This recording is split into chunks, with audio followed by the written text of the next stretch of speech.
Yi Yang Chen commented, OMG, at Craig Cole, you need to do mean comments again. Hey, you guys! Hello again. You guys sure have a lot to say. We get loads of comments on YouTube, and today I'm going to respond to a few of them that you guys left on some of my recent videos. Yes, I'll be highlighting comments that are both kind and cruel. It'll be a lot of fun, I promise. Now, kicking things off, let's start with comments on my Jeep Wrangler Eco Diesel review. Will Meitner wrote, why is Pee Wee Herman reviewing a Jeep? Ha ha! You think you're so clever. You're not the first one to liken me to Paul Rubens. You're a little late to the party, my friend. Next up, Xavier del Rosario commented, you know you're going to be smiling the whole review when you hear this man speak. Well, thank you very much. That is very kind. I like you a lot. While we're not perfect, the whole Roadshow team puts a lot of effort and time into producing entertaining and informative content, and I hope we succeed in doing that. As always, thank you.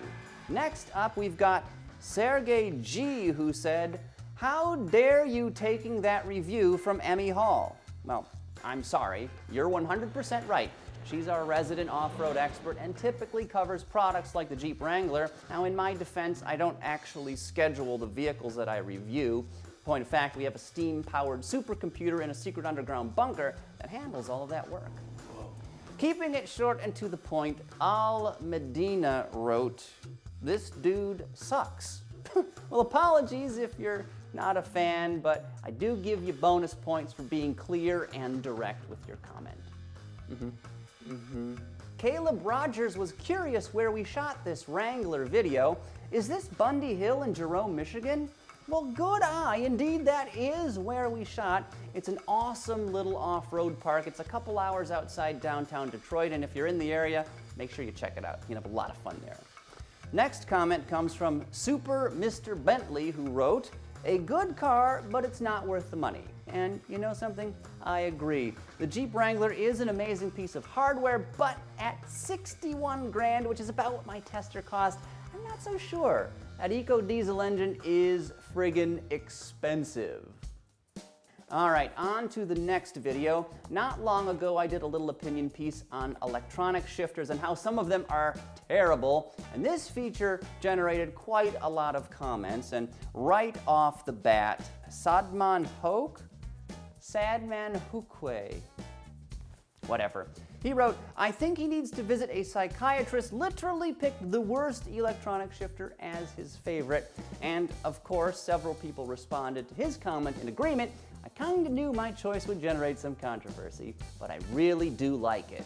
So what shifter did I pick? Well, you're gonna have to watch that video to find out. Hashtag shameless self-promotion. Next up, Ed Malouf had a suggestion. How about Mercedes with a column-mounted shifter? I like that as well. And yes, I totally agree. I too like the Mercedes-Benz gear selector, that little lever that's kind of like a turn signal stalk. You grab it and just click, click, click. Those work pretty, they're pretty good. Next up, still talking about shifters, Randy, that's capital R-A-N space capital D, said, excellent topic. Thanks for putting out fun content during these times. And I say to you, thank you so much for your compliment and for watching. I'm glad you enjoyed the video. Andreas Shiakas, and I'm sure I'm saying that wrong as well, well, he or she commented, how about this? Test each of these systems by doing a 3-point turn in a hurry and let us know what you think.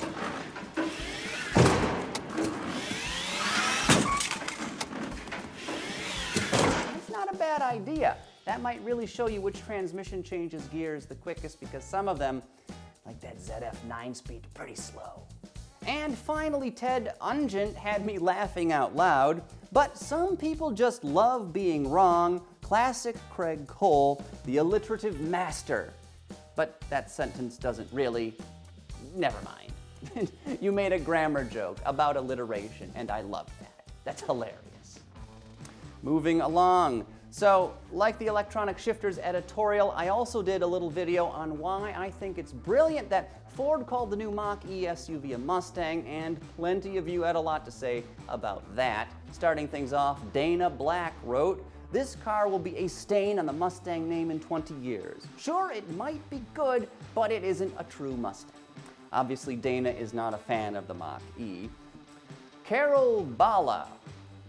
Ballet, there's like a line through the L. I have no idea how to say that. Is it Hungarian or something? I'm gonna guess Hungarian.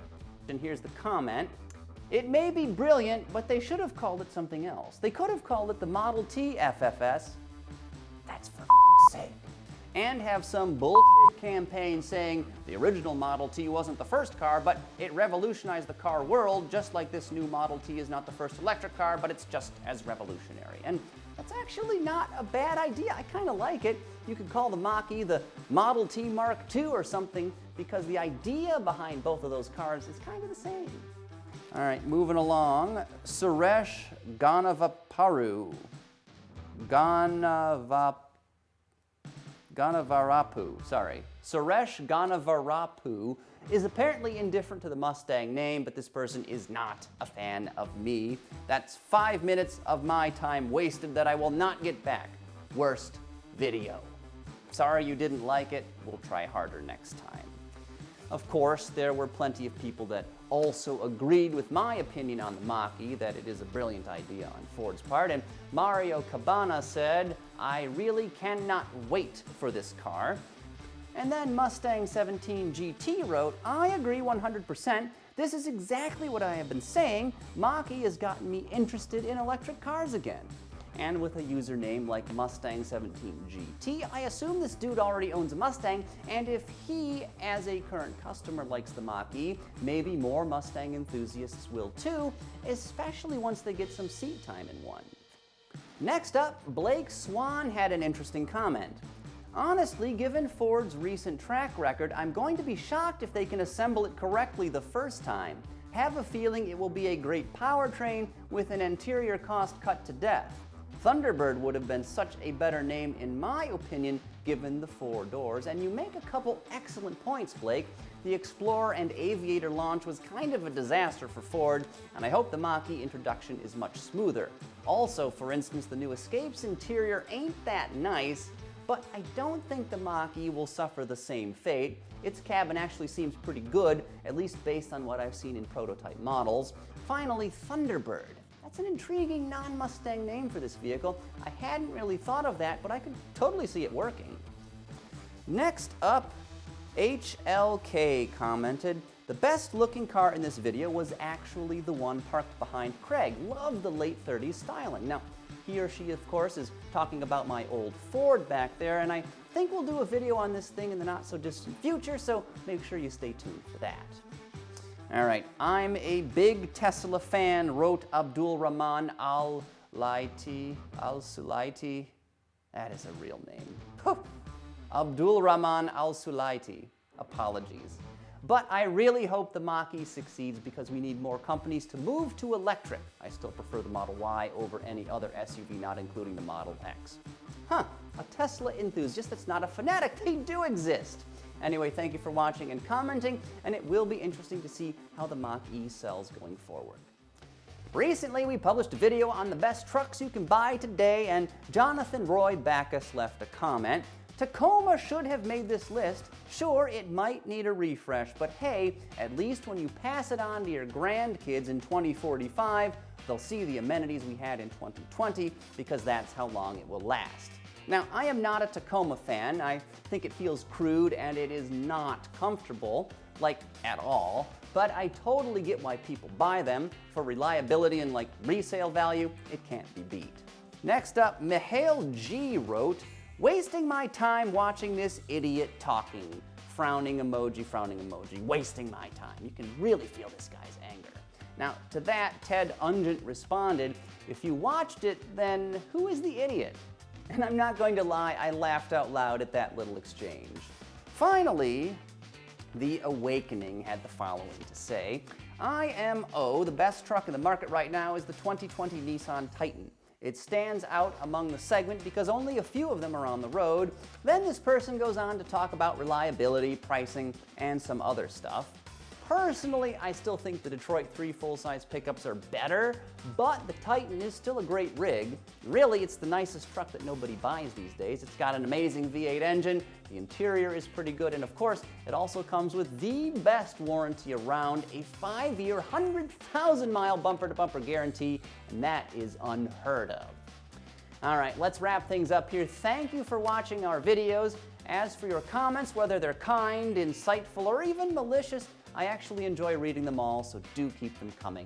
And if you haven't watched the videos mentioned in this piece, check them out on the Roadshow YouTube channel. And while you're there, please consider subscribing, of course, if you like what you see. And I think right now we're done here.